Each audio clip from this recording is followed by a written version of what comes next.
Time changes all things. Illustrated by Mir Nisar Baloch Badini. There was once a princess of England who was a most charming princess when she wanted to be, but as with many other young people, royal or not, she was someone who was quite sure of what she wanted and when she wanted it, and didn't mind saying so. There was one thing she knew, and that was she did not want to marry.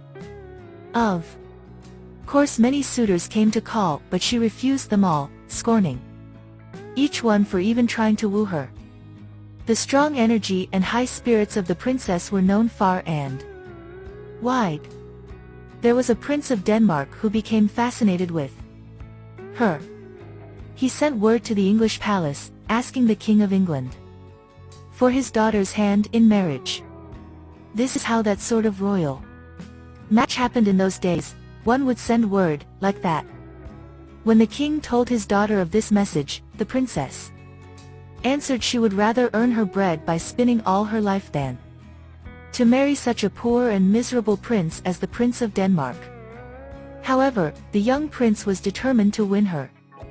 He dispatched messengers with letters, and sent with the letters a gift of 6 beautiful horses, white as milk, with pink muzzles, golden shoes, and scarlet saddles.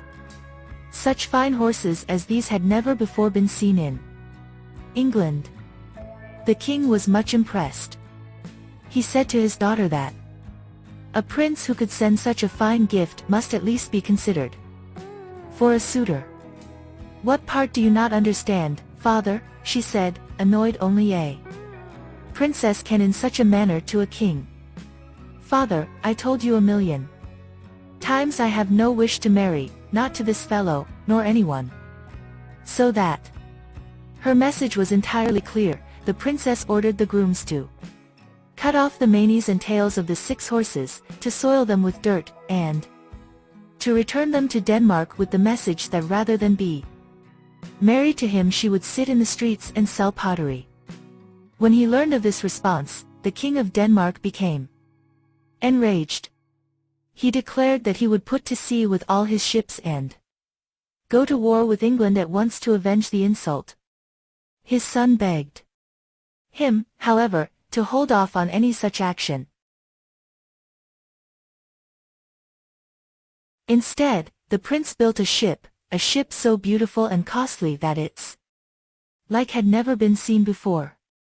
The prince gave the sailors a letter to deliver to the King of England, asking his daughter to accept him in marriage, and to receive the fabulous ship as an engagement gift. The ship commanded considerable attention in England, no one having seen such a magnificent vessel before. The king was more impressed than ever and begged his daughter to accept the proposal without delay. A suitor so wealthy and generous, so true and devoted as this prince, he urged her, certainly deserved a favorable answer. But that night the princess gave orders for the magnificent ship to be sunk to the bottom of the ocean. In the morning, she told the sailors to find their way as best they could back to their home country. She would rather wash cups and plates than to marry, and certainly not this poor excuse of a prince from Denmark. Upon hearing about the fate of his ship and the disdainful answer of the princess, the King of Denmark was more enraged than ever. He determined to man his fleet and take a bloody revenge. The prince prevailed on him one last time, however, vowing solemnly that he could turn the tide.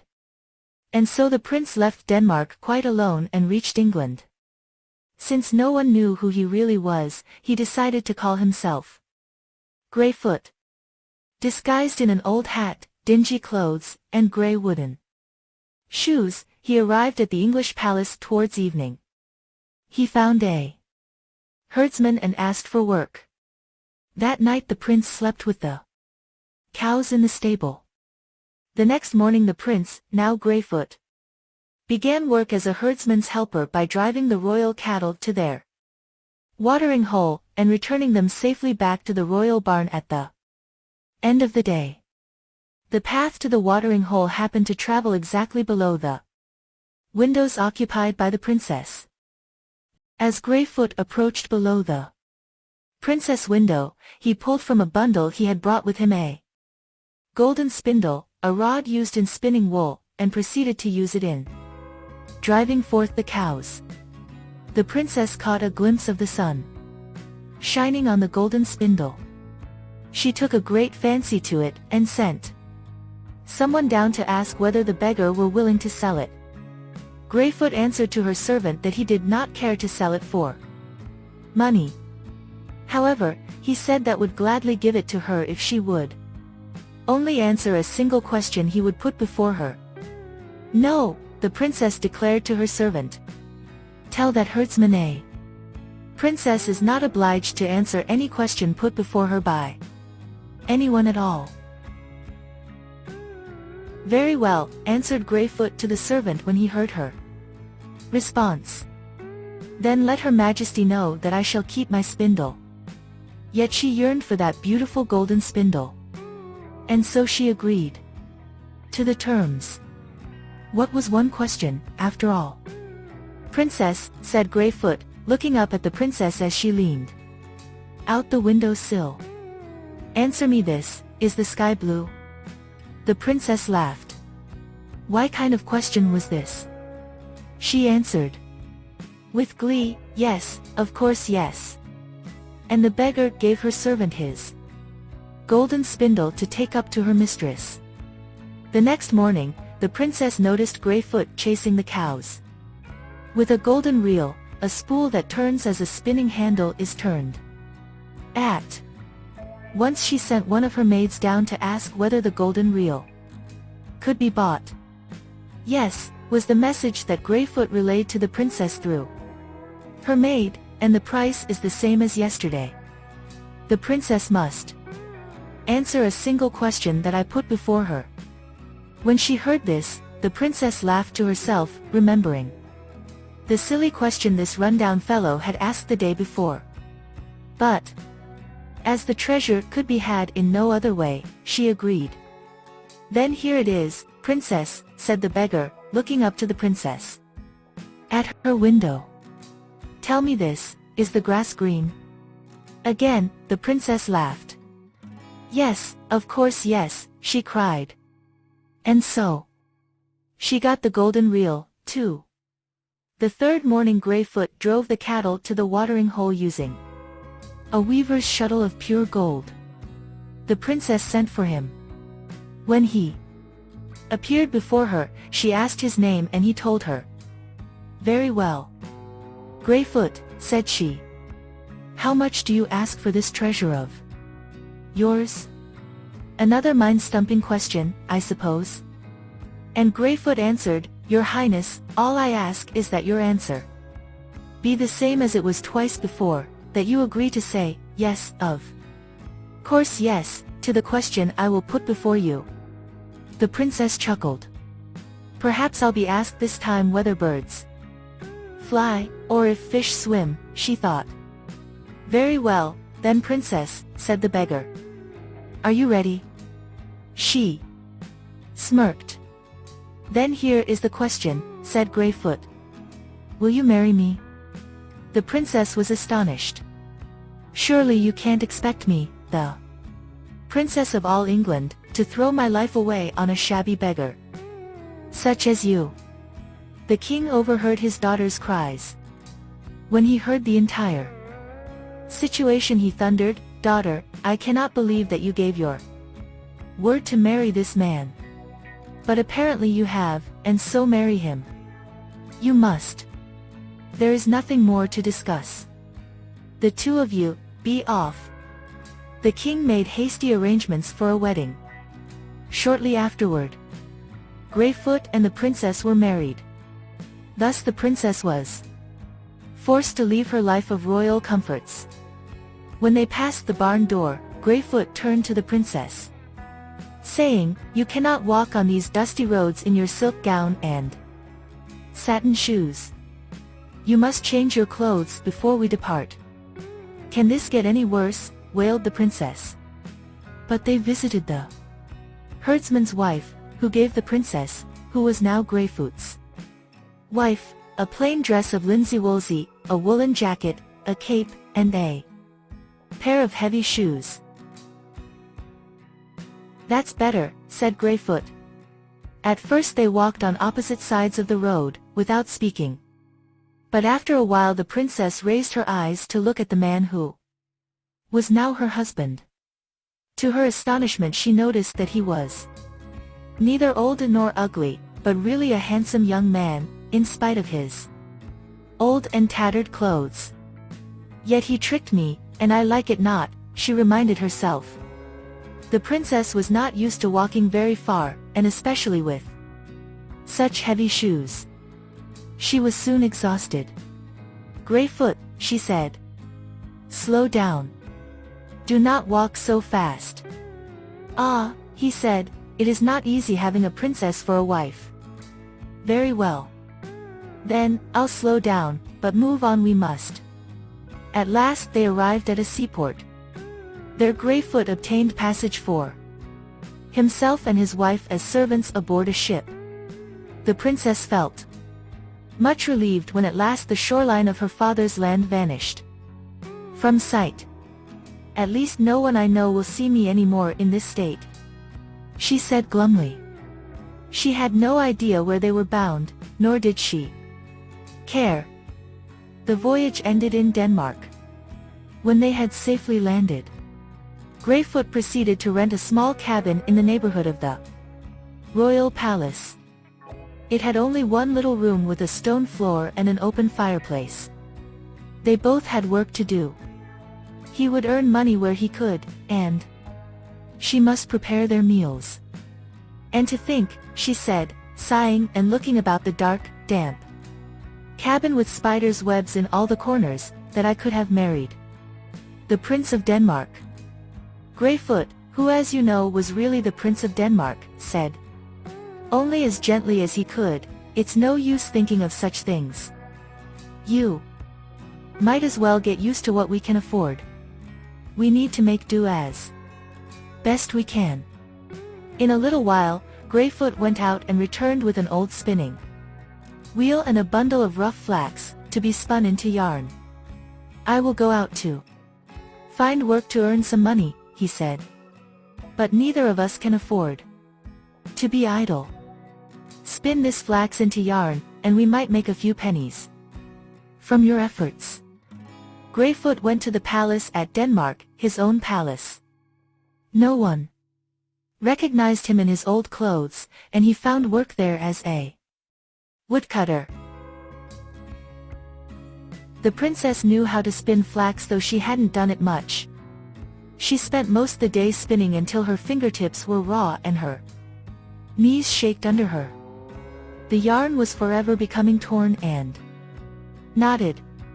Every evening when Greyfoot returned and examined her work, he sighed. They would not earn even a few pennies with this. Then he shared with her a loaf of bread and a jug of milk he had bought on the way home with the little money he had earned selling firewood. And they went to bed on their hard cots. One evening Greyfoot showed his wife a wheelbarrow filled with pottery. "Here's a chance for you to be useful," he said. "I had to use our savings for a deposit, and I had borrowed the pots on credit, but it will be worth it when you sell them all by the end of the day.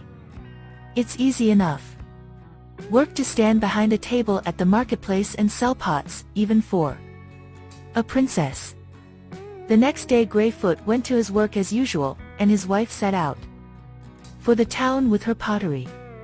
But just when she had managed to sell a few pots and was feeling good about the money she might finally earn, a troop of knights came galloping down the street. One of the horses got wild and rushed against her table. The pots fell and shattered in a thousand pieces under the heavy hoofs which trampled upon them. The riders went on their way, but the poor princess could do nothing but clean up the mess and return to her cabin. Collapsing on a chair, she bemoaned her loss. In the evening, when Greyfoot returned, she told him of her terrible day. Now our situation is worse than ever, said he, shaking his head. For I have no money to pay for the pottery that's been broken. So they could do nothing but share their daily dinner of bread and milk, and go to bed early. Greyfoot came home the next evening with some exciting news. I found a good job for you at the palace, he said. They are preparing for a wedding, and tomorrow you are to help out in the kitchen. Do your best and make yourself useful. Maybe they will keep you and pay you good wages. Tomorrow they will give you your meals and 20 pennies besides. The next morning, Greyfoot said to his wife, Today I must stay at home. I feel a sickness coming on me. I will rest and try to get better. She became alarmed and said if he was ill she would not think of leaving him. He answered however that she was expected at the palace and must go. So she kissed him goodbye, hoping he would soon feel better, and promised to return as quickly as she could. The princess spent the whole day in the royal kitchen. At the end of the day, to her fright, she slipped and spilled a great pot of stew on the floor. The head cook yelled at her loudly and fired her on the spot. Shamed and tearful, she returned to the cabin. Greyfoot seemed better, but he could tell something was troubling her, and asked her what it might be. When she told him what had happened in the kitchen, her husband said not to worry. At least she had earned a few pennies for the day's work. And besides, since he was feeling better he had gone down to the road and heard some more exciting news. An order had been issued announcing that the Prince of Denmark was to be married to a Russian princess. The bridal gown for the Russian bride was ready. But the Russian princess herself was delayed on the sea by wind and waves, and so was unable to be fitted for the wedding gown in time for the ceremony. The next day, every girl and woman was to present herself at the palace. Whoever matched the measurements of the Russian princess would be chosen to try them on for size and fit. To be fitted for a fine gown is surely a job you could do well, said Greyfoot. And who knows? Maybe your wages could pay off our debts. In the morning Greyfoot declared that the illness had come on again. And this time worse than ever. Still, he would not keep her from going to the palace. She hesitated, but as he insisted, she gave him a kiss on the cheek and left. The royal measurer was busy among the many women assembled in the courtyard. It seemed impossible to find anyone who fit the right measurements. But when at length he reached Greyfoot's wife, he declared that she was the very person they wanted. Now she was taken into the palace, and attired in a gorgeous wedding gown. When finally the crown was placed on her head, everyone declared that the real princess could hardly be more charming than she. When the seamstresses were finished, the princess started to take off the bridal finery, but the chief lady-in-waiting stopped her. We still need you to play the part for the rehearsal for the royal wedding, she said. The court must practice the event, and the bride will be very late arriving from Russia. In a little while, a beautiful carriage drawn by 6 milk-white horses was seen at the door. Greyfoot's wife was ushered to enter the carriage. The real Prince of Denmark was already seated in the carriage. Casting her eyes downward, the princess felt grateful that the prince couldn't possibly know that the woman sitting beside him had once been the proud Princess of England who had scorned his many offers of marriage. They drove along the road until the carriage passed Greyfoot's cabin. All of a sudden she saw with alarm from a distance that the cottage was on fire. The woman in the carriage uttered a piercing shriek. She cried, "Stop! Stop this carriage at once! My husband Greyfoot was ill at home when I left him this morning, and he may not have escaped from the fire. She tried to jump out, but only succeeded in tangling her dress and dropping her crown. The prince now spoke to her for the first time, and said, "What? Are you talking about that woodcutter Greyfoot who has missed work these last couple of days? You would ruin the royal bridal finery for the likes of him? A fine young woman like you should leave such a man anyway." She answered hotly, "He is my husband and always shares what he has with me, though I'm the one who's been of little help.